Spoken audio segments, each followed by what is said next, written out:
Verse 1, let us also lay aside every weight and the sin which clings so closely. Now that's the real concern, and that's the whole point of this 12th chapter.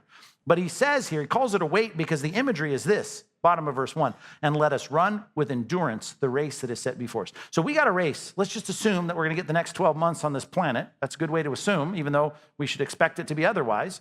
I'm still going to plan like I'm going to be here for 12 more months, and I would like to run this race with a lot less encumbrance. Well, here's the thing. That would glorify God. Well, what I got to get rid of is the sin that keeps clinging so closely. Take off the stuff that's weighting you down so that you can run this race to the glory of God.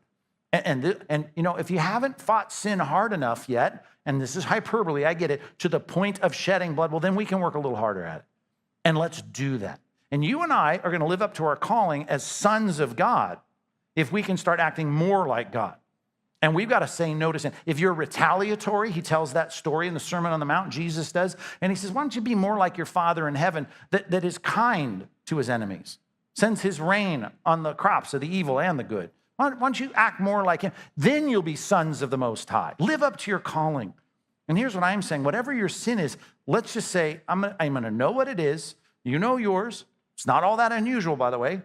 1 Corinthians chapter 10. Verse 13, there's no temptations overtaking you except that which is common to man. I used to run into some sins early in my ministry. I thought, wow, this is weird, right? And then I realized the more I go, it's maybe weird to me. It's not weird because I've heard it a lot through the years. There's more and more people with the same problems. And then I think, well, my problems, I see those all the times in other people. But no one's unique in this. Whatever your temptation is, right, it's common. But here's the thing. You got to know what it is. And you got to say, I'm going to be able to, as that text says, to endure it. God is faithful, will not allow you to be tempted beyond what you're able. But with the temptation, he's going to provide a way of escape so that you may be able to endure it. God wants you to win the battle with temptation.